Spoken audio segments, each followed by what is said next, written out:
Ok, on l'a refait une dernière fois. Spider-Man Into the Spider-Verse, sorti en salle le 12 décembre 2018. Plusieurs Spider-Man se retrouvent propulsés dans la dimension du jeune Miles Morales. La suite, vous la connaissez, il sauve la ville, Miles est devenu un Spider-Man, et tout le monde est retourné chez lui. Bref, la routine. Sauf que pendant 4 ans, on n'a eu aucune suite.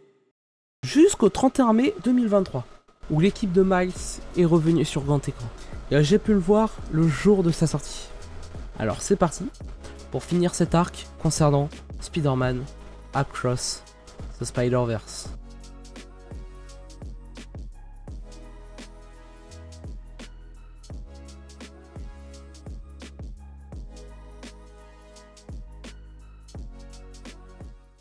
Tous les Spider-Man sont retournés dans leur dimension. Chacun a repris une vie normale jusqu'à ce que Gwen tombe sur un ennemi qui semble venir d'un autre univers. Elle est plus fort qu'elle. Mais à partir de là, une autre équipe de Spider-Héros arrive en renfort à Gwen, et qui peuvent voyager à travers les univers. Gwen essaiera donc de rejoindre l'escouade afin de pouvoir revoir Miles. Le film dure 2h20 et déjà la direction artistique est au rendez-vous. Hein, c'est très joli. À ce niveau, ça frôle même le presque parfait. Tellement qu'à la fin, j'ai fini avec un mal au crâne. Hé, je suis une victime.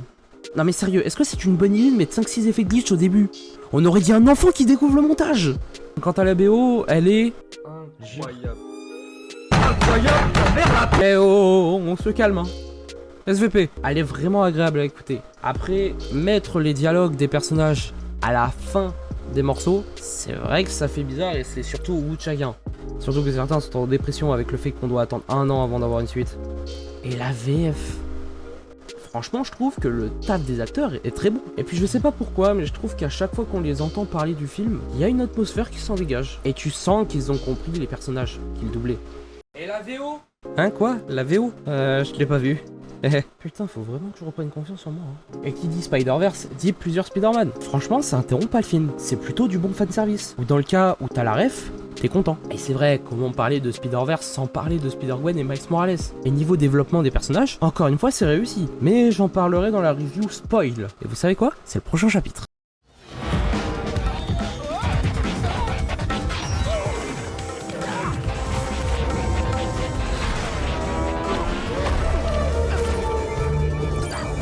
Putain, mais ce niveau de transition est dingue. Et vous savez qu'est-ce qui est dingue? C'est un abonnement à cette chaîne. À quoi?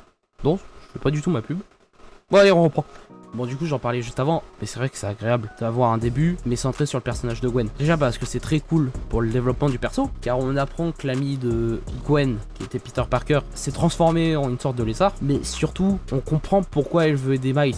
Bon, on l'avait déjà compris dans le 1, mais je trouve ça cool que les scénaristes passent pas de la facilité scénaristique, ou tout du moins, il y en a très peu dans ce film. Et puis en plus de ça, Gwen, elle a une place vraiment importante dans le film. Elle est vraiment là en tant que personnage principal, en même temps que Miles. Et c'est vraiment plaisant en fait de voir que les deux personnages se partagent le film.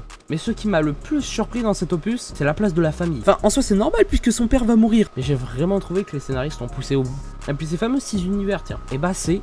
Enfin c'est bon, on a compris. Ils sont vraiment bien utilisés. Ainsi que les nouveaux Spider-Man. Peter Punk, je l'ai adoré. Rien que le fait qu'il n'ait pas le rôle modèle de Spider-Man et se casse de la Spider Society quand les Spider doivent poursuivre Miles, c'est hilarant. Ou même Spider-Man 2099 et son thème qui annonce qu'il peut te soulever en 2 minutes top chrono. Bref, les deux sont cool, et tous les autres même. Et une autre chose qui est folle, mais cette fois-ci dans tous les films, c'est que les scénaristes avaient déjà pensé à une potentielle suite. Enfin, on aurait pu penser qu'ils avaient vraiment une obsession pour le chiffre 42. Mais non, en réalité, Miles n'aurait jamais dû se faire mordre, puisque ce chiffre signifie la Terre d'où revient cette araignée. Et donc une Terre sans Spider-Man. Et dans cette Terre, on retrouve un autre Miles qui est resté le même.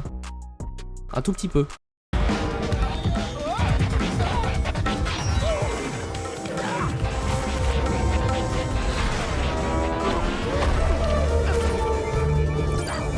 Bon alors les défauts, car malheureusement il y en a. Tout d'abord la tâche. Ce qui est dommage avec The Spot, c'est qu'il fait rire au début du film. Et un peu plus tard, on le prend largement au sérieux. Mais je trouve qu'on ne s'est pas trop attardé sur le développement du personnage. Et donc cette transition a mal été faite.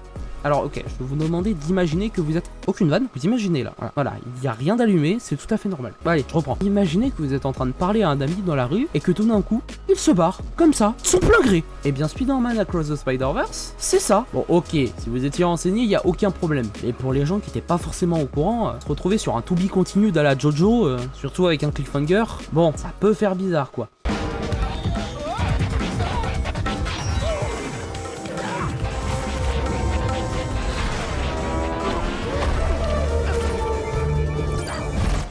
à quoi s'attendre pour la suite. Car oui, il va y en avoir une, prévue pour l'année prochaine. Et déjà pour moi, Miles sauvera bien son père. Ce n'est même pas une surprise, je vois même pas pourquoi il s'arrêterait là, en sachant qu'il a déjà fait presque le boulot tout seul. Et qu'en plus, plusieurs Spider-Man vont l'aider. Donc très peu de chances qu'il change d'avis sur la situation. Et puis si l'on prend en compte que chaque film a une morale, dans le 3 cela pourrait se traduire par le destin existe, mais on peut le modifier. D'où l'introduction du Miles de la Terre 42 qui pourrait devenir quelqu'un d'un peu plus bon moralement en parlant au père de la Terre de l'autre Miles dans la seconde partie.